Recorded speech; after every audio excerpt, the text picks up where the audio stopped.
Good morning, good evening, good afternoon, depends on what part of the world you're from or when you're listening to this. This is the Ernie Meyer Show, and today we have our guest to be interviewed. Her name is Kathi McCarthy, and she is from the Denver area, and that's all I'm going to say. And we are talking about the tragedy in her life and how she's overcome it and how she's become an advocate for what she believes in and what she does today. And I want to remind you that our sponsor is the Super eFit Mini Gym. And if you haven't heard of Natalie, she is on TV all the time promoting this gym and a sponsor of mine. And if you go down into the comments below, you'll see Ernie 20. And if you enter that when you purchase this eFit Mini Gym, you will get $20 off. Yes, I'll give you $20 off today. Guess what? And I will explain to you exactly how that works. If you have questions, give me a call. There's a 30-day money-back guarantee, minus the shipping charge, of course. However, that's it. And this will do you 99% of the little equipment that is out there today at a fraction of the cost, under $200. $200. So, hello, Kathi. How are you today? And it's a pleasure to have you on our show. Tell us a little bit about yourself. Well, Ernie, it's a pleasure to be here. Thank you. I appreciate the opportunity to have this conversation with you today. My name is Kathi McCarthy, and I'm the founder of an organization called Meth Toxins Awareness Alliance. And I think that's, that's the end game, the current end game of where I am at, based off of, a journey that I found to be extraordinarily impactful, to the point where, as I learned along the way, the fact that meth contamination existed in our homes and our lives, I learned that I needed to actually do something about it. It was a call to action to me that I felt very passionate about, to bring awareness and education, and to have social impact for. So thank you for having me here today.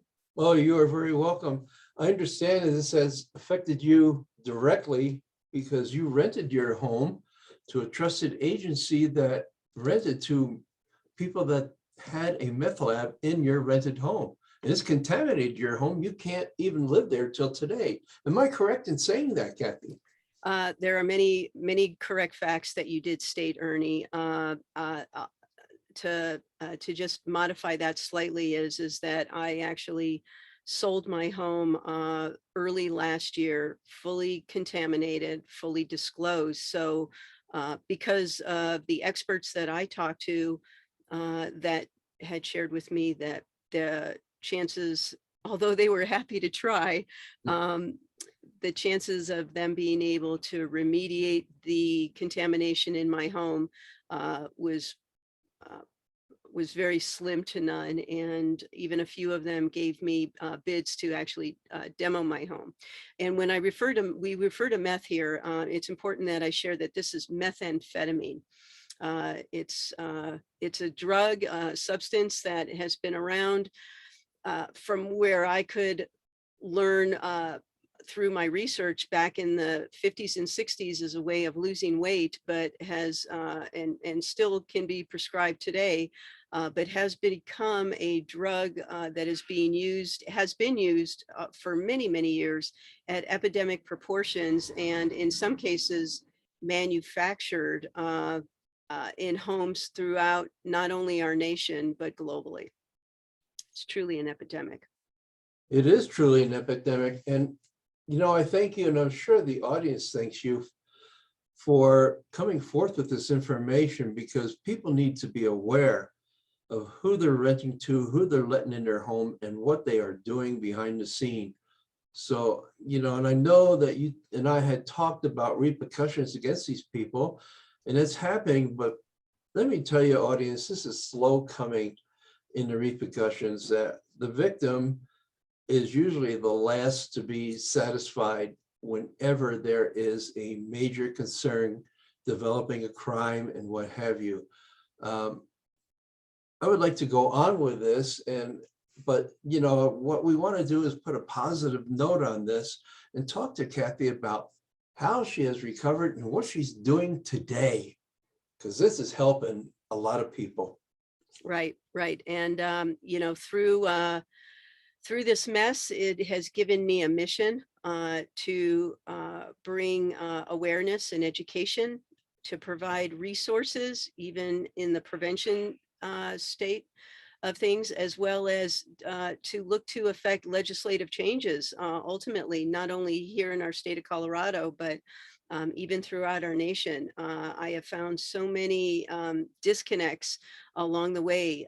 Methamphetamine itself is a huge problem with epidemic use, but it's the residue when one either smokes it, because there's multiple ways to consume it, but when one smokes it, and like secondary smoke, it leaves a residue on our walls and our furnitures, and it's not just our homes, but our homes and our lives in other spaces, like even our vehicles, our kids' dormitories, our vacation spaces, even where we work. And you can't see it, you can't necessarily smell it. There are signs along the way, but you cannot profile a home anymore, a neighborhood, or even a community to the impacts of meth contamination. It used to be that it was you know, an inner city, low income, high crime uh, type of profile, and I'm here to say what I've learned it is not. And so the positive of all this, Ernie, is that through awareness and education, you can prevent the impacts, to the physical health impacts to yourself, to your loved ones, your family and your friends in your own home, or your community. The physical safety impacts that I have learned along the way, especially what was going on in my home. And I wasn't way out in the boonies. You could actually see one of the local community sheriff substation parking lot from my driveway. So I'm here to say that the physical safety to my community and my neighbors especially, and then my community was horrific. And that's where a lot of this gratitude is. And then the financial impacts can be minor to truly devastating. And the positive here is that there is ways to prevent this from happening to you and your family. You know, that's compelling to, it's a lot to take in at this particular time, but Yeah. you know, the repercussions of the average individual because of any type of crime, especially this one, in today's world, when people know what these drugs will do to them, and yet they elect to do that. I just can't understand why. And those who manufacture this stuff in homes, you know, are doing it for making money. I've got better ways for you to make money, and you Absolutely. won't get busted because of it. And you know, I help a lot of people do that, but at the same time, people out there, remember that your actions really affect others. You've heard of the butterfly effect, you know, so imagine your actions hurting somebody else and not even knowing it. So think before you do an act. And, you know, think of this story. When you do something like this or have something like this in your life. So Kathi, I want to ask you, before we go, is there anything else you want to say? Well, there's a lot that I do have to say, and I welcome people, if they would like to go to go to our website, methtoxinsalliance.com. There's some information there. We're adding more resources and news articles every day. I'm aligning with trusted advisors in many industries, including testing and remediation, the legal the legal world as well as law enforcement to bring this awareness and education. But there's a couple key points that are really important. Is real briefly, I chose to rent out our family home after I had a severe health event in early 2016. What seemed like a sensible solution to me to leverage my largest asset turned into my worst nightmare. And especially coming out of what I refer to as this pandemic, people have been in their homes more, and if they didn't own the home, they were certainly a tenant in maybe your home.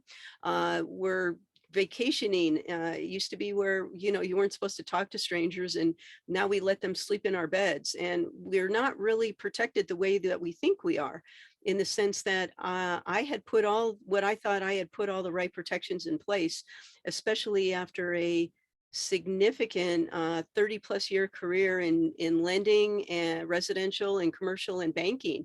And I asked, profiled and vetted with all what I thought were all the right questions to a property management company that turned out they didn't vet the tenant at all, and then did not take responsibility for putting a tenant in place that literally destroyed my home, and ultimately in some ways either put me in a position at this stage in my life that is now having an impact. So that's the positive. A lot of positive is coming out of this.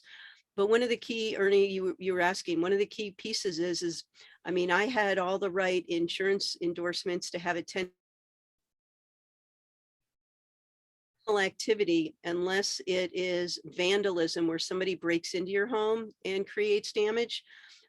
Criminal activity is not covered under our property insurances. At least I have checked with professionals in the industry, in my communities, people I know, many different carriers all across the board, and nobody has been able to find an endorsement or some type of endorsement that would cover this type, as well as many types of criminal activity. So what we think people are doing, or what we try to protect ourselves for by writing it into a management agreement, may not be able to be enforceable through the civil process. It may not be covered under your insurance. And then even if you do take somebody through that civil process for their misconduct, their neglect, or their actions, collecting is a whole nother Oprah. So I invite people to really do their due diligence, reach out to me, and learn more along the way as to how you can protect yourself and your family and your community against this devastating situation. Meth residue, meth contamination, and the toxins that are released into our homes and our spaces does not dissipate over time and can be dangerous at high levels. And many states do not have, about half our states don't have any regulation or laws relating to meth contamination. And the ones that do may not have regulations regarding disclosure once it's remediated to the state standard. But then the last thing I want to share with you, Ernie, is that in your audience, is that I learned remediation doesn't necessarily mean it's gone. It may meet a state standard, but it doesn't mean it can't seep through, or that somewhere else in the home it still is at a higher level than that state requires. So do your homework. You can Google it. It's all over the internet. Seek out my website. These resources are free, and I'm happy to bring more education and more awareness to the organizations and the associations and the individuals that are interested in hearing more. So thank you. You are welcome. And ladies and gentlemen, I ask you and I urge you to look at the website, and we'll have a link down below so that you can actually look at that. And I sure see Kathi has her contact information on there too. So, if you want to be educated, please do so. And I don't know this about the rest of the country, but I do know from a fact that in Denver, if somebody breaks into your home and has squatted there for a certain amount of time, and you call the police and you actually say, I have a squatter in my home, they'll tell you to go through the courts. Forget it.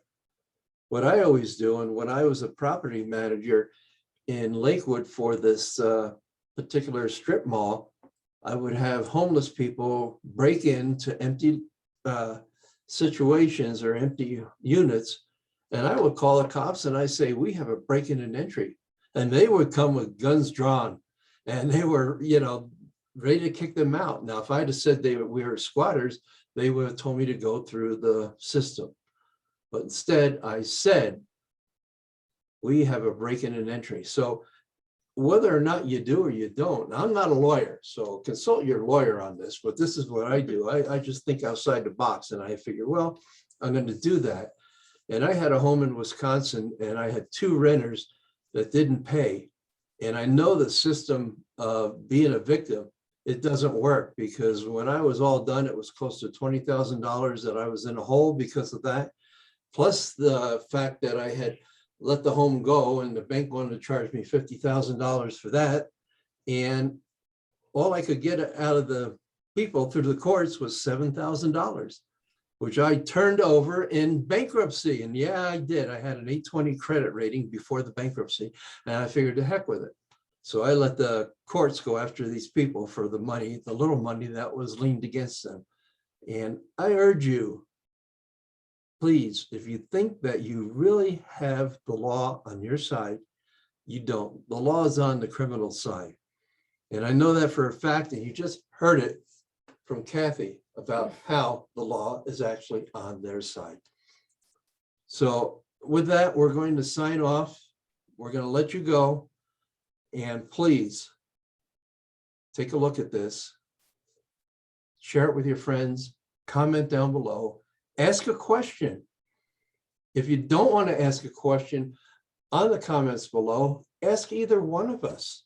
If I don't know the answer, I'll give it to Kathi. And in fact, if you ask about meth or anything like that, I will give it to Kathi because I don't know it. So, and Ernie, you bring up a good point. And I have an ask of your audience. I am looking to hear of more stories of impact, whether it's a realtor out there or a property manager that has clients of theirs that found out that they had a home that was meth impacted, methamphetamine residue impacted, or an individual who either bought a home and then found out after the fact when the neighbors, showed up with a pie and said, welcome to the neighborhood, and boy, we're glad you bought this house, and learn some things. I would just welcome the opportunity to have a conversation totally off the record. I am just looking to learn of even more stories. I've talked to some people that have amazing stories throughout the nation, and especially here along the Front Range. And I welcome that opportunity. So thank you. more than welcome. And I thank you. And please get a hold of Kathi if you have a story. For that, we're going to sign off. Remember our eFit gym and the money back guarantee that's on that for 30 days. The link is down below, and my code for $20 off is down below if you purchase today. So goodbye for now and good luck. Goodbye.